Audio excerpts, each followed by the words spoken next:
This conference will now be recorded. Awesome. Yay. Okay, great. Yay. All right, we'll catch up later. Yeah, we'll catch up later. The implementation will not be true to the vision of NGSS. Yeah, I will see where ours goes too. Well, welcome once again. Welcome everyone to the Afternoon Clean Girl.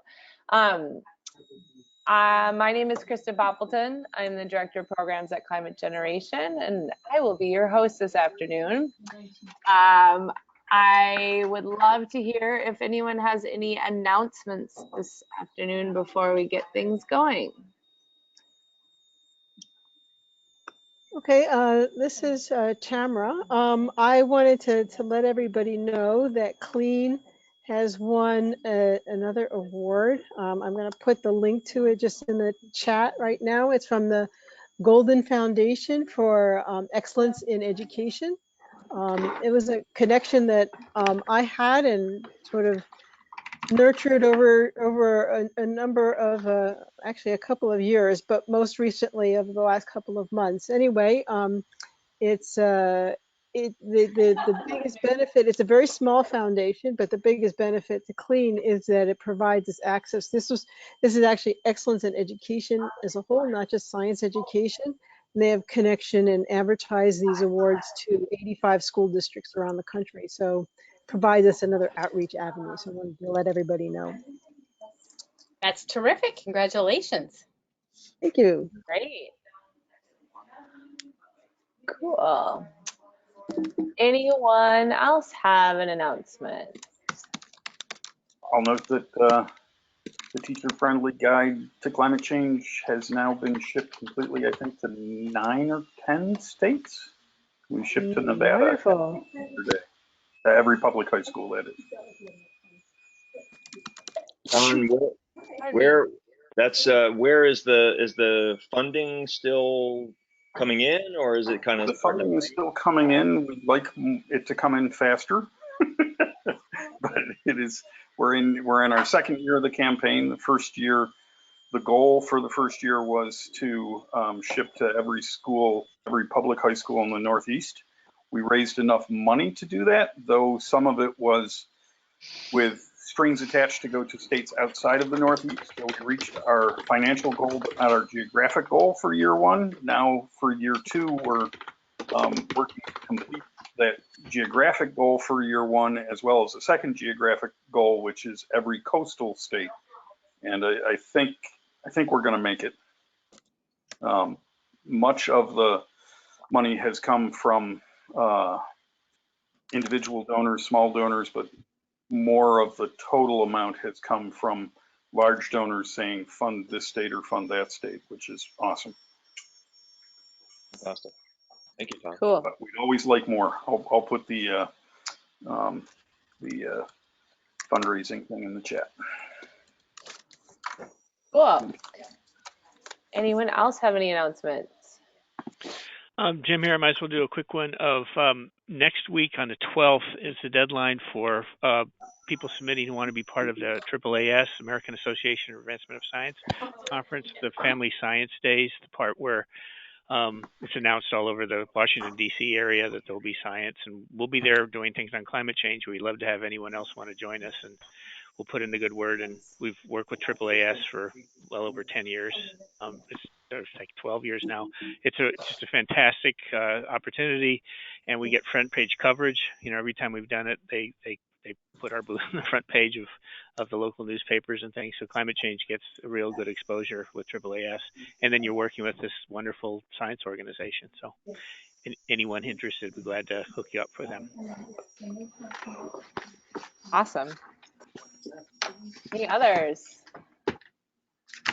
Well, I have a couple announcements. First of all, I just wanted to invite anyone who is interested to our monthly Teach Climate Network meeting, which is October 23rd at Climate Generation. I will put the link there. especially I'm excited this month because we're going to be discussing this lovely book that I just read called The End We Start From, which is a book of climate fiction that is just beautiful. And so I will put information up with that, but we usually have a fun little group of informal discussion.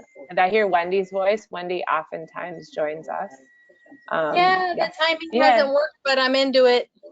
Okay, it's awesome. And I'm super excited. We are just nailing down the details, but we have dates for our Summer Institute for Climate Change Education in August this year. It will be held in the great city of Washington, D.C. At the Lowell School, August 5th through 7th, and the focus is going to be on the humanities and integrating climate change through social studies and English language arts. So we'll have more details coming soon, but for those of you on the East Coast who've always wanted to visit us here in Minnesota, we're coming to you. And we'd love to have teachers from all over the country there too. And I will be sending out a note to the whole network, but I just wanted curiously if who's going to be at NAEE next week, because I'm going to be there and I'd love to set up a meetup. Besides Frank, who I know is going to be there. Anyone else? Anyone? All right, well, we'll find out if other folks are. Thanks, Kristen. Is there any other announcements before I jump in? All right.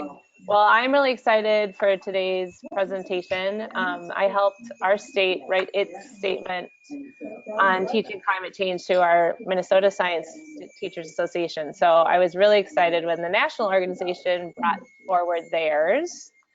And so today it sounds like we've got Frank Niepold from NOAA, Don from PRI, and Eric Pyle's on the line, who is a professor at the Department of Geology and Environmental Science at James Madison University, and he was chair of the NSTA position statement panel. And did I hear Cheryl Manning is also with us? I think she's planning to be here. I don't know if she's made it yet. Great. Well, they will be discussing the recent I'm so sorry, I have a frog in my throat. Statement put out by the National Science Teachers Association, which has gotten a lot of press, and it's really exciting to us who provide professional development to teachers to have something like this to share with them. So I am excited for you guys to just take it away. And if you are not presenting, if you could put your phone on mute, because I hear some mumbling back there, I'm going to do that myself. Take it away. Thank you, Kristen. So I'm just, I'd love to, as a member of this is Frank Niepold over at NOAA, as a member of the writing team, the fact that we have Eric with us today. Eric, would you mind just teeing off the kind of how we got to this, why these are important?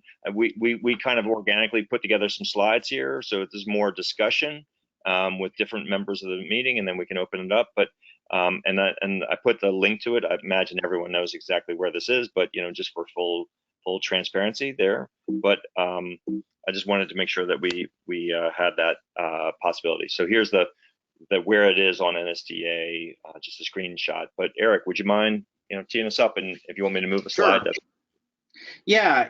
I mean, you can all see, what it looks like when you go there, and I have to say though that the PDF that you download is much more attractive than this. NSTA's print division did a very nice job of laying everything out, and so if you click that PDF, it's something worthwhile to print out and basically give to anybody. So meanwhile, if you go to the next slide, just what is the importance of position statements in general. I mean, I'm not gonna try to read everything on here, but the thing is members in an organization need some sort of guidance. Those that support them need some sort of guidance about potentially complex issues. And in effect, a position statement is really providing that service to members and others that would support them and come to them, but it's also staking the reputation and credibility of the organization. I mean, it is putting yourself out there on an issue saying, we believe in this. And to that end, you need the expertise of the whole range of people within the organization. And, that has a couple of effects. That gets multiple voices in there, and also at least tries to dampen down any potential bias that might be seen. And because it is so important, it has to go through a process of thoroughly vetting. It's not just the board of directors deciding one day this is what we believe. So if you go to the next slide. Done. Oh, Nope. Here, hold on, almost there. There we go. Okay, so there's a lot here, once again, but this is the process that we went through within NSTA. Now, I was on the board of directors until June 20, excuse me, someone just stuck his head in my office. If I were not in class today, would that be okay? It's okay. Fence people are showing up at 2. It's okay. Sorry.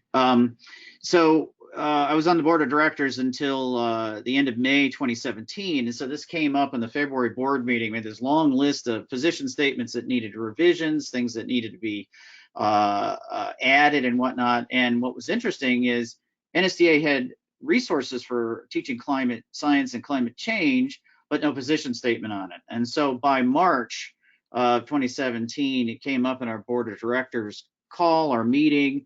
Not only did we unanimously vote to develop such a position statement, but also to fast track it, because some of these position statements, their development can take a couple of years. So in May, Mary Gromko, who was president at the time, appointed this task force to draft it. She asked me to be part of it, Cheryl, Don, Frank, a number of others, and I was like so excited to be included with it. And then she asked me, well, would you chair it? Oh, great. So I have to say, overall, this has been one of the most challenging tasks I've had, but also one of the most rewarding. And the challenge has not come from the membership of the committee. Really good committee. I think there were a total of 11 of us, all told. And, teachers, scientists, science educators, informal science education, all there as a part of that. And so we were able to draft something for the board of directors for 2018, and they approved it, submitted some things for revision.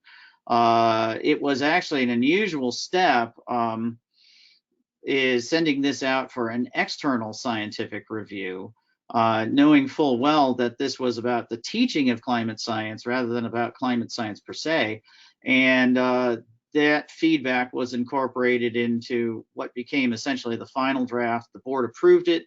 It went out to the membership of NSTA. And like so many of these things, you don't always get a lot of response, but the response we got was overwhelmingly in favor of it. In fact, the only person who has really had objections to it was not objections to the statement per se, but had a particular way that he wished for things to say. But, when you've got everyone else liking what they're seeing already, it's okay. So it came out in September 2018, and it was finally done for the board. And at the same time, these supplemental materials that came out, and it was kind of funny, there was so much that we wanted to put in the position statement that we had this sort of separate bucket document. We didn't want to lose any of the ideas that we had, and it was so much. The position statement as it is incredibly long compared with some of them, and yet this is such a rich topic that there was material that NSTA was willing to publish as a part of the release of the statement as well. So that's the big picture. Awesome. So one thing, I just want to take us back as somebody who sits at the Climate Science Enterprise. This is Frank again. That in the top of the introduction, you can clearly see some of the citations, and these citations finding whether it's the National Climate Assessment, the IPCC, some of the supporting documents like the Climate Science Special Report, serving as the basis for the scientific statements as a foundation in the teaching statement. I just wanted to highlight that we were able to weave together a very robust, but to the point, foundation for why this is important in science classrooms, and how science is mature. And, that's a really important foundational piece. So, and then this other, whoops, here, but that idea of acknowledging the scientific consensus and really, what is that within the basis of this is, I think, a really important point for teachers who are in science classrooms or teachers of science, whether that's at the elementary level. But that's just, establishing that was really important from where I come from. And then, that trace, one of the things we're doing in the climate science enterprise is connecting from an assessment to the underlying papers. But in this case, it's the underlying papers to the assessment, to the practice of teachers and what they're using in classrooms. Because, as one of the announcements we had here was Don, your work with the guide and moving that across the country was really emulating the work that was done by the Heartland Institute, and that their book that was trying to go in there, that is not emulating. Think about that. What's that? Emulating their distribution methods, not their content. Right, exactly. It was the method, not the content at all. Just to be clear. But so anyway, I just wanted to see that. But those in the Clean Network, just to go a little bit back, we have been actively involved in establishing the frameworks for teaching climate, whether it was the work we did with the benchmarks for science literacy that then led to the climate literacy guide and ultimately the energy literacy guide, to the framework for teaching K-12 science. Science, the name. I always get the name or that thing wrong. Then subsequent, and we were all involved in the review of each of these documents and all the way through to the NGSS and so on. And some of the members on this group are involved in the state adoption or adaption process, whether it's in Minnesota or in New York, for example. But I think that's just to give you guys one other way of looking at this, is that, this timeline,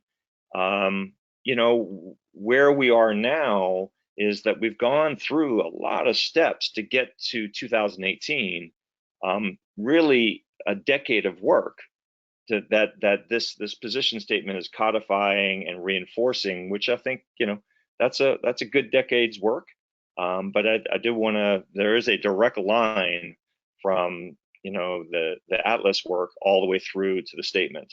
So anyway, I thought that was important to highlight here.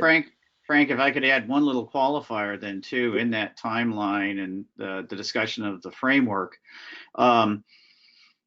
it's very interesting to see how NSTA has dealt with some of the issues, states that are adopting or not adopting NGSS.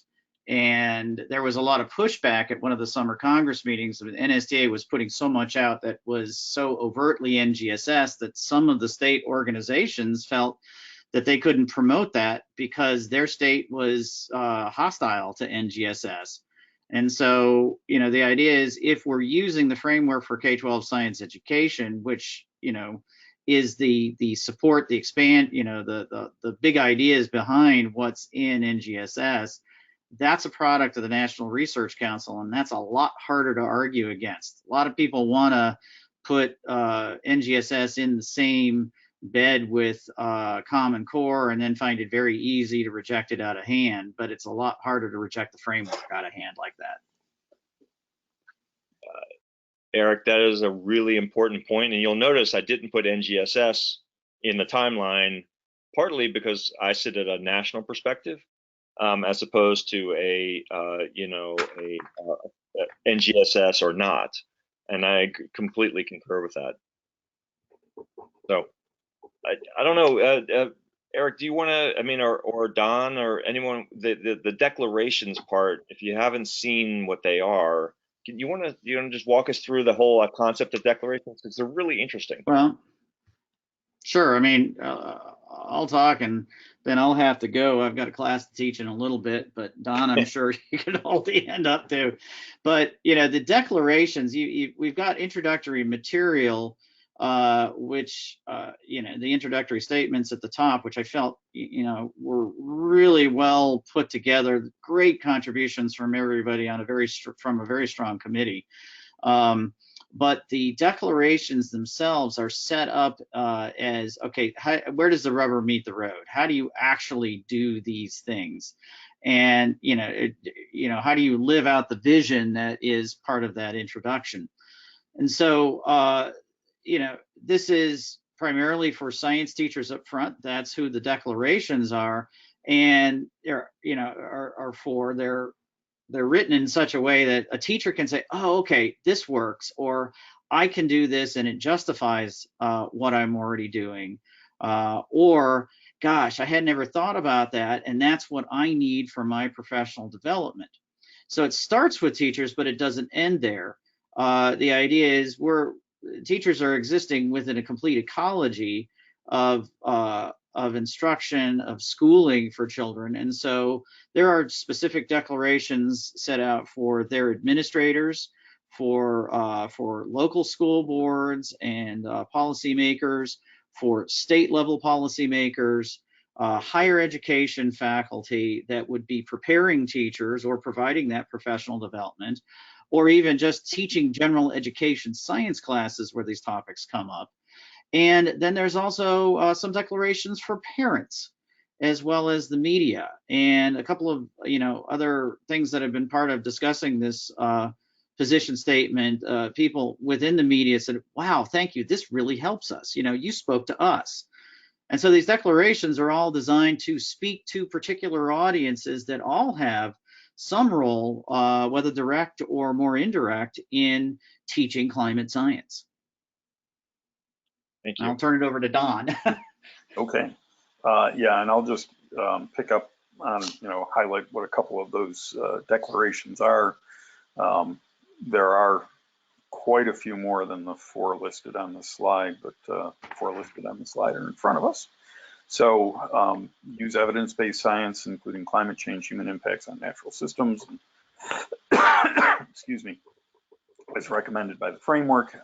Advocate for integrating climate change science across the K-12 curriculum. That's as folks on this call who know me know, that's a big one for me. It's very clear to me that if you only understand the physical science related to climate change, you don't understand climate change deeply. For climate change is deeply grounded in economics and human history, with useful information coming to us from sociology and psychology and political science, and on and on and on. And those things should be attended to. And let me just pause and say, if you haven't downloaded the PDF, download the PDF and take a look at the declarations. And I invite people to chime in on any of this at any point and ask any questions too. I don't actually know what the next slide has on it. Well, let's keep that surprise going there, Don. But Cheryl, you're with us, right? Cheryl, Yeah. are you with us? Yeah, can you hear me? Yeah, I can hear you. What do you think about the declarations, or just now just open widely about this accomplishment? What do you think? I think the biggest thing that they provide is very concise language about what to do. And when it comes right down to it, as a recent classroom teacher, a concise statement of what is it I need to do is exactly what teachers need. And I love the fact that it addresses multiple layers in the community, from the college professor, administrators, community members. All of those things are critical, because a teacher doesn't want to just wade into something like this without that support. And this document provides that in a really clear and concise way. Awesome. So one of the ones I pulled out that I loved, that I advocated for in this process, was, as somebody who's been looking at this for over a decade, is that one of the challenges we've always had with climate and schools is the contact time. The framework opened up a vast expansion of time on this subject from kindergarten to 12th grade across all major domains of science. And that, if you're going to, and plus not just focusing on the problem, right? This is not just a, 10 ways the earth comes to an end class. That's my students used to call my class, which I had to think long about. But this, to require sufficient time for the work that was implied in this is really a big change, because when I engage with a lot of teachers and they talk about this, they're, oh yeah, we teach climate change, and it's like maybe a week-long expansion off of weather in 7th grade, and we're good, right? And that is so completely and utterly inadequate to what we are talking about and what this statement calls for. And so I just think that that time for learning, and when you engage students on this subject, they really, really want a lot more time, and they want something like 50% of that time to be preparing for the solutions, not just, what they're getting now is 90% on the problem, and they're frustrated with not enough. So there's like a balancing of the time and a lot more of it. So that's a really important piece. So Don and Cheryl, since you're with us and you were two of the authors of this, one thing for you guys to know is there was also this blog that we put together. Cindy helped us facilitate this, and so I'm gonna just show you guys this blog, and so the panel members, each of us kind of had a couple paragraphs to write about different key questions. So Eric's got one on what is the takeaways, and then Cheryl, you had one on what are the challenges for space in this space, and so that's a short couple paragraphs. Chris, I don't know how to say Gary. Listen, I'm terrible with names. The difference in scientific argumentation and debates, and then beliefs and opinions, and not science. And I wrote one on the high quality resources, obviously with all the work we do with clean collection. Don, you wrote one on, sorry for the extra space, on special challenges and opportunities that obviously you called forward that interdisciplinary nature of the topic. And then Michael West Sessions, the new science standards and the role that they play in this space. So those are the kinds of, there's some interesting position statements there, but let's leave it there. But anything more on those position statements, since three of the authors are with us, besides including me, Don or Cheryl, anything what did you think about those when we finished that all up? It was kind of nice I thought it was kind of nice to bring each individual author's perspective into it within the scope of a pretty concise question. And we were given limited space, which was probably a good thing. But it was really fun to go back and read those ideas after we had finished the document itself. Agreed. Don? Yeah, I thought I agree with what Cheryl just said, and it's often attributed to Mark Twain. I would have written less if I had more time. So being forced to be concise is often helpful. And so I think that blog distills things nicely. And I'll also note I just put in the chat a link to a place where I've been collecting the press that I'm aware of on the position paper. So you can see what all's out there. That includes, for those of you who speak French or read French, the piece that Eric mentioned from Canada.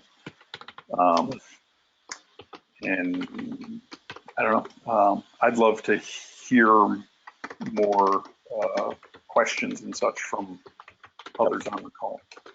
I just wanted, Don, and we're going to do that in just a second. I just wanted to point out that one of the nice things that the community has been doing is there's a robust resource section in NSTA that if you aren't aware of it, it goes well beyond the position statement in the blog. There's a lot of professional development materials that have been federally funded and others, in addition to that, and the ebooks and the books and press, and And the learning. note. So, this is I'm just going to leave it on this last slide, and then we'll open it up. But this is an opportunity to kind of start weaving together for teachers a lot of more coherence about the rich work that our community is involved in. And you can see a lot of us are already there, but that's just a subset of the wider community. So let's open up to questions. Well, let me add to that. It's particularly important that, anybody that you speak to, look at this list, and if there's something that is not there that, you're aware of that needs to be there, then, NSTA needs to know about it. I was very pleased to share with them the toolkit, Frank. And, when I said, oh, have you seen the toolkit, the climate resilience toolkit? What are you talking about? And I gave them the link, and they went, oh my gosh, so it's that sort of thing that if there are resources that are fitting in with this high quality model that we're discussing here, and they're not listed there, then NSTA needs to know about it and send that to NSTA. That's a great item. Eric, you're going to be late for your class, aren't you? Yeah, I'm going to have to go now. So thanks for inviting me. And if there are any other questions that you need me to answer, shoot me an email and I'll be happy to address them. Eric, Thanks, Eric. Bye. Bye. Great. So let's take Is there any questions that folks have? Jim here. One would be in engaging NSTA that they're coming out with all this wonderful material and looking for it is also kind of coming back and helping them at their conferences, their STEM expos, and so on, because that is a chance to both engage teachers but also help enrich what they're doing, right, to bring back to them. So it would be, looking at their schedule ahead and seeing would it be right for different clean network members to collaborate to bring them material, right? Of course, what I'm going to bring up is hands-on, because I do look at their material and they say they give special preference to hands-on science and hands-on solutions, right? They want activities, they want things that the teachers can use. And when you have a conference or you have a booth or you have a presentation, that's exciting, right? It brings people in. It's not just talking in words. This is something very cool. And anyway, that's something I know we've had success with NSTA. They're coming out to San Francisco in 2019, and so just collaborating to bring to them some of the live versions of the things we have. So. I'll just endorse that, and say get out there and help bring it to the people who are hankering for it in the trenches.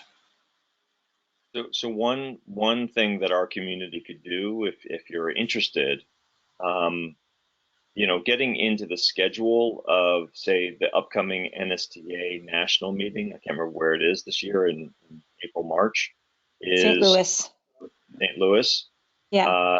You would have had to do that, many months ago, but there is a back door if we wanted to do a more substantial engagement, and maybe we should talk about that, is the exhibitor workshops. And a lot of us are exhibitors, so I think November is when you have to make those decisions, but I think that ramping up our engagement and our support of NSTA is something that our community should be doing together, in my opinion. Yeah, and I like that idea, but I'll also note that exhibitor workshops are pretty expensive. I think they're something like $2,000 per workshop. Is it less than that? I know it's a chunk. It's over 1,000. It's definitely over 1,000. Yeah, it's definitely over 1,000. So let's talk about it. I'd love to be a partner to that, but PRI at the moment doesn't have the spare $1,000+ to foot that bill by ourselves. But maybe we could collaborate on. Maybe we could pitch in to doing that. And I, in fact, because of other things going on, I did not get a proposal lead into NSTA this year, so I'm not sure if I'm going to be going. But maybe if we could collaborate on exhibitor related things, maybe I could get myself there. Let's take that as an action. That I think that, Jim, what you're calling for is that especially given that this is now sitting out there. I think our community, with the richness that we have of supporting teachers, whether it's on curriculum, science, professional learning, what we're seeing in Clean is that the demand for what we do is going up since about 15 months. We've just been, teachers are pounding on our systems, web pages, and I think that's only going to go up as more states adopt and adapt in the space. So I think we now have to kind of fulfill the expectation that's coming in. So we just have to talk about that. Yeah. Yes. And I think very much the thing of how Clean people have been working together for so long, right? We know what each of us can do, that indeed we can each bring a piece that by ourselves we can't really manage, right? I mean, our organization is small. Paying for a booth is kind of like not a very good use of our money. But paying for part of a booth or paying part of a workshop, that's possible. And providing one of the things that bring people over to it, right? Make it like, did you see that booth over there? There's not just important because climate change, but that's some of the best science we have at the whole conference. Being able to bring that, but then also being humble. We know we do a very small piece of the puzzle, right? We're doing the hands-on science, and it's very much STEM solutions and things. But that thing of together, we can bring things that can just amaze them on the whole science level, not just climate change. So, agreed.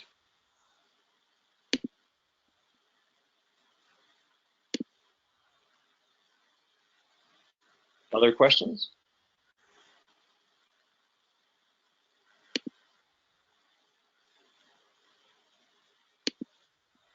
You guys are being shy today. Indeed. I'm curious if if this is like, I'm not sure if there's been like other state level position statements that came out in response or before this building to it. I wouldn't say that any states come out with position papers, but there have been legislative actions for pushing climate change out of the curriculum. Most recently in Arizona, and I'm not actually quite sure where that is right now. Does anybody know what's happened in Arizona? They were trying to remove the line. Right. It's not out. It's in a pushback phase right now. Okay. But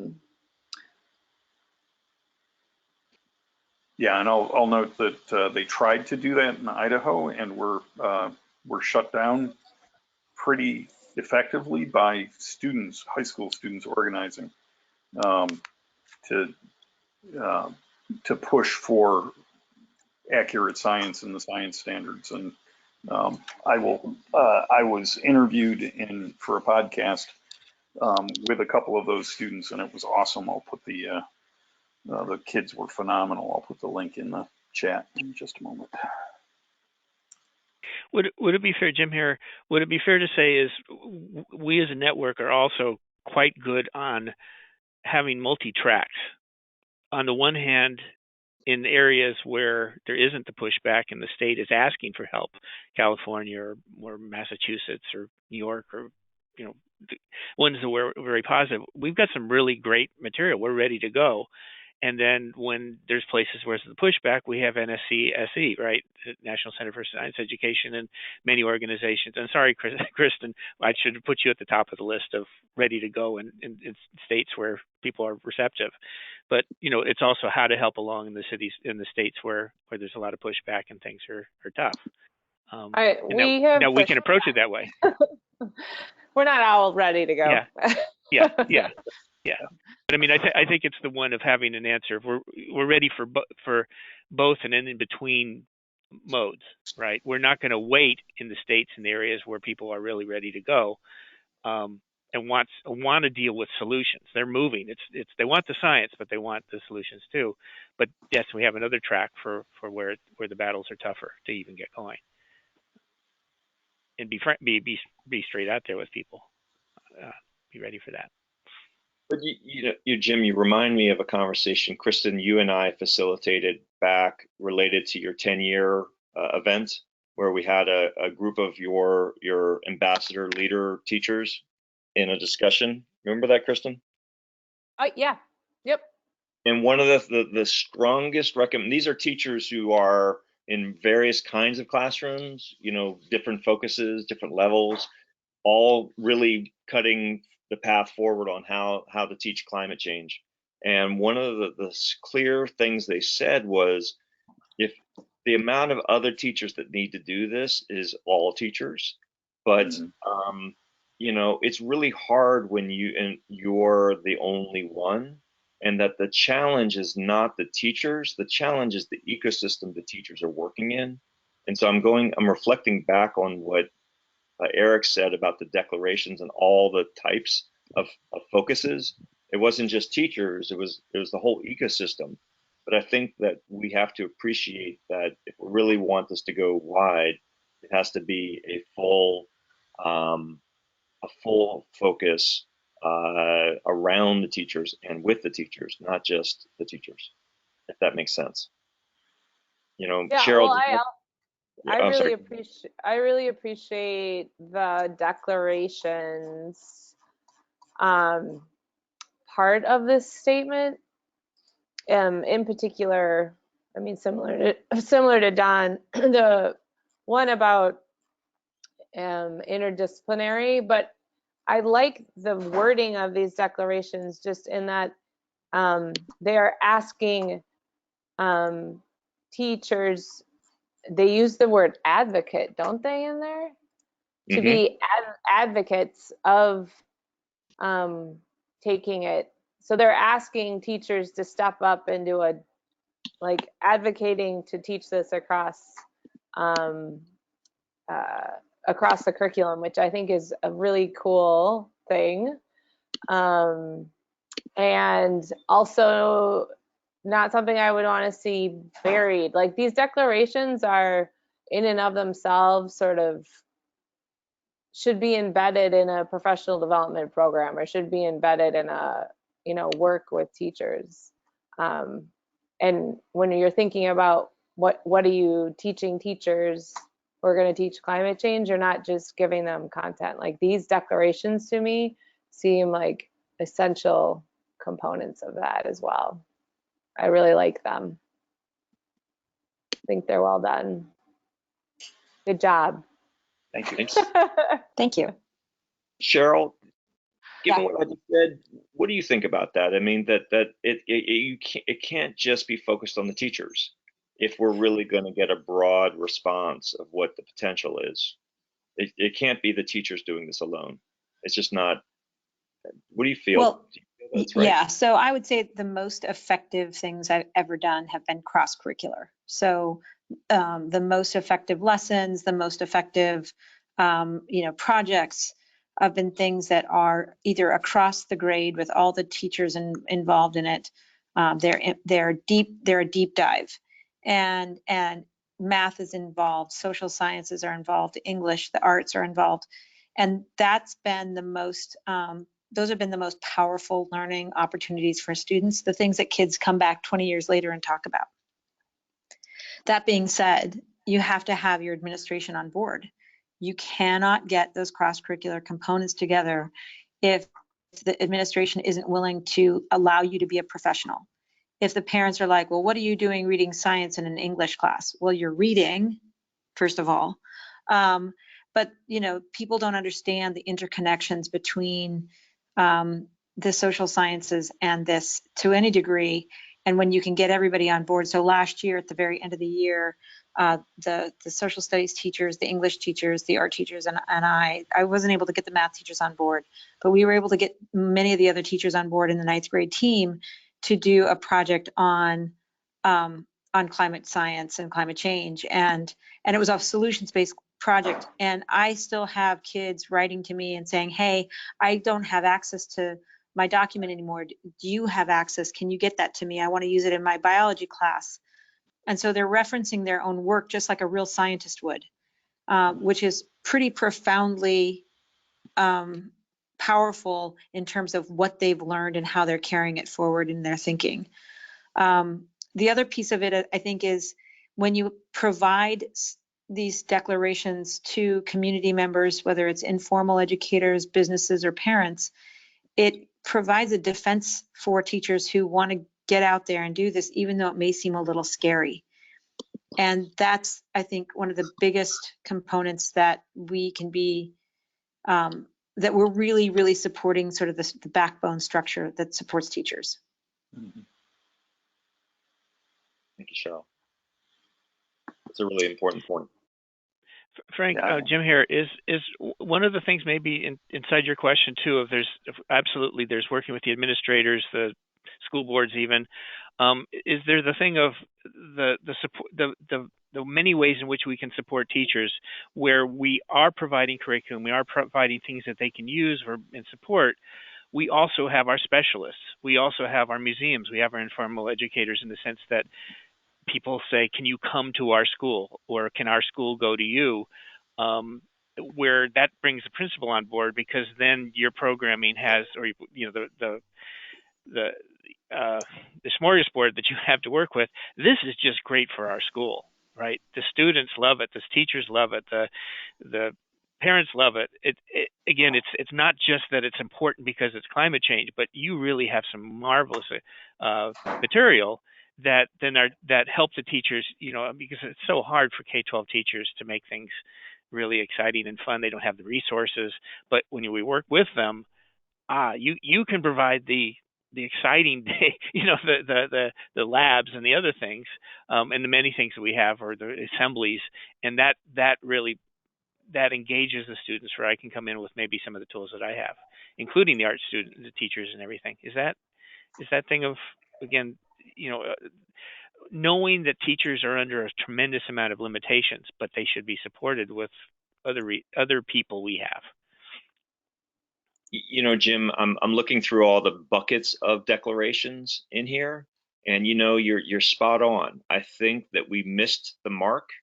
It's actually in the community and media piece. So it's augmenting the work of science teachers by supporting student learning at science at home, including science and climate change. And then the second part of that gets into STEM professionals and external educators. So I think you could probably group it into some of those 4 bullets underneath the members of the community and media. Yep. I was looking there. I just didn't. You're right. You're right, Cheryl. You're right.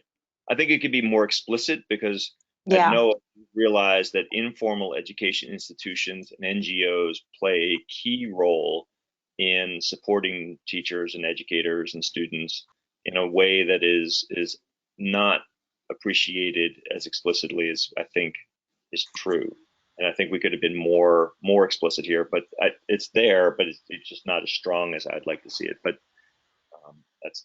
it's progress. And Jim, again, if I could make another plug of the one of, okay, I know I'm sort of an advocate of one piece of the puzzle here, or wanting to bring that in. One of the things that I think it brings to our resources is when you have that in certain environments. It's usually on the outside of the schools, but then you can take photos and videos. You can take what then gives you this graphic you can demonstrate by images how exciting and fun and engaging it is, right? It isn't, okay, you're going to have to read all this stuff to know how good our material is, but included on your web pages and your flyers or your slideshows are these pictures of kids learning science. I mean, that's often when somebody's promoting a program of being good, you want kids smiling and learning and doing solutions together, right? That you can then have that living example of how successful the programs are. Now, fully standing alone, hands-on demonstrations, hands-on things won't go anywhere. By themselves, they're not enough by any stretch, but they do provide that aspect. And I think NSTA recognizes that too. You want people love to see smiling faces learning. Great.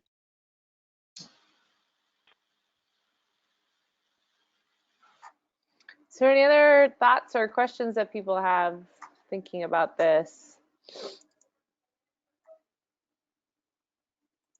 I'm always really interested in, I like that first slide too, that just the power of position statements. It's something that we've been working with in different sectors too, like with small businesses who are looking for a way to really work better with their customers, and with school districts, obviously having at a general level having them before they even have a position statement from like a big organization like this. So the power of a position statement, I think, is a cool thing.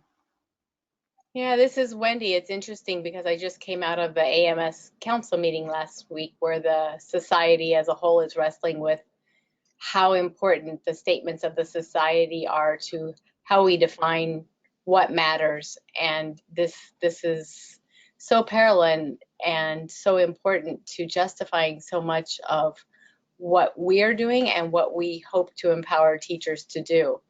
And I've been sitting here making notes about how do I leverage this particular position statement within the sphere that I control and help support it. And then listening to the conversation from the aspect of the ongoing challenge that this network of us and all the others that aren't on the call today are up against, of how do you affect systemic change when it is all the things we've been describing today, and it deserves this time and this attention. And I mean, it's really great that we have this group to try to tackle it collectively. And the questions are no easier today than they were last week or the week before, right? You know, Yeah. but Wendy, I want to call out AMS because you know, you have a position statement on next generation science standards, something like that. That was a while ago, and climate. You know, I can't remember exactly which one is, but it was good. It was really good. I mean, in fact, it was something that we were thinking about for a long time with NSTA, and then this opportunity came to us. So I can't remember, you know, exactly which the one it is, but it's out there.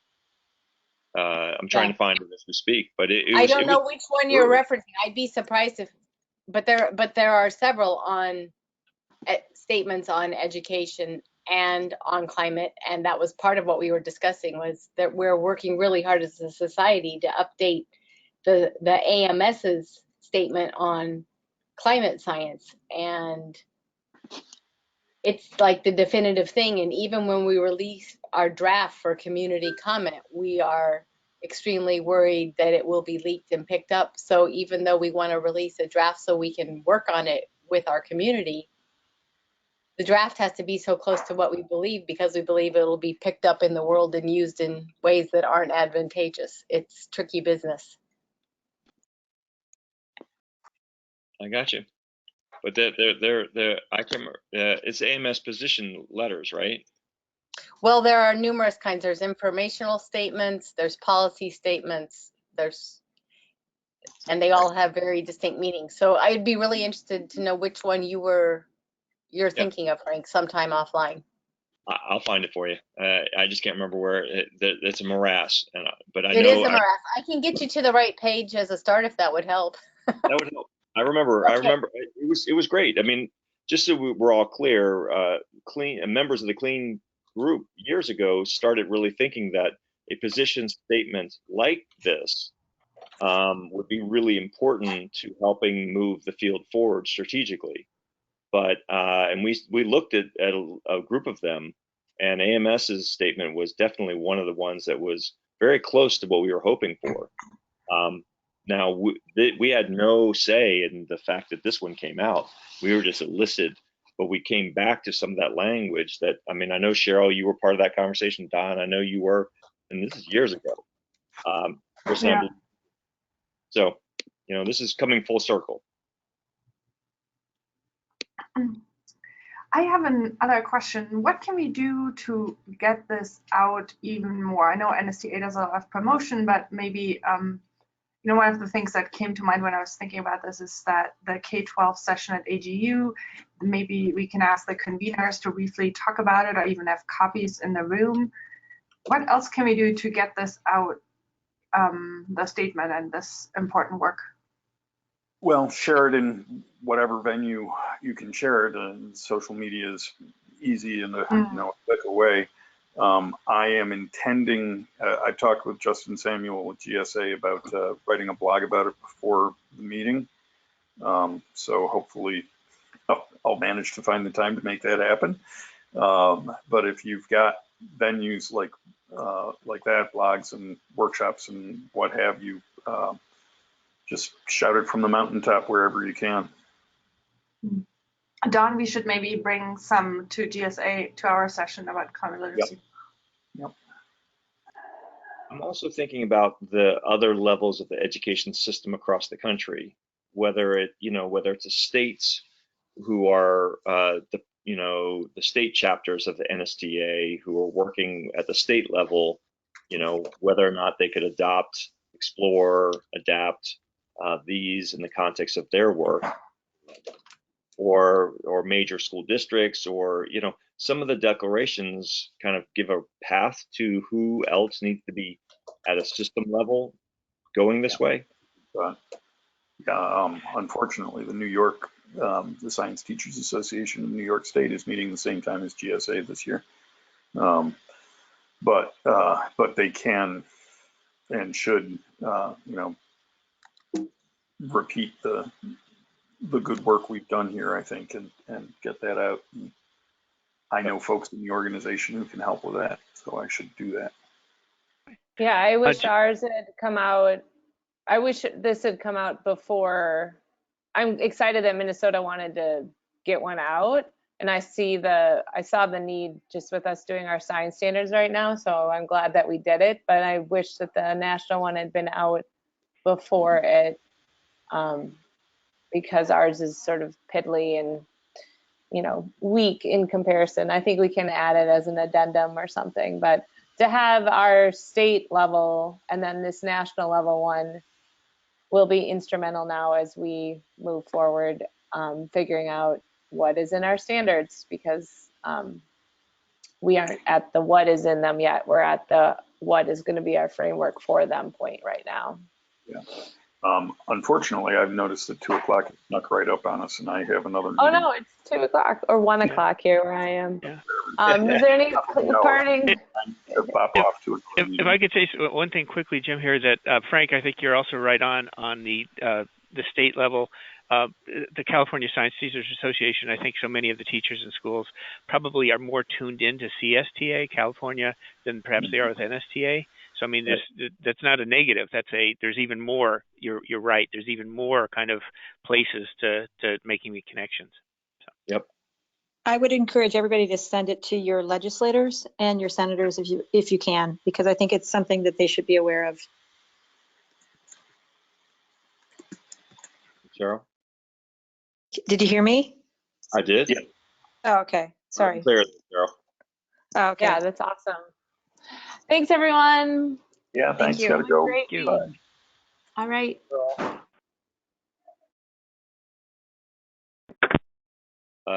Patrick, do you want me to stop recording, or who's gonna hit that button?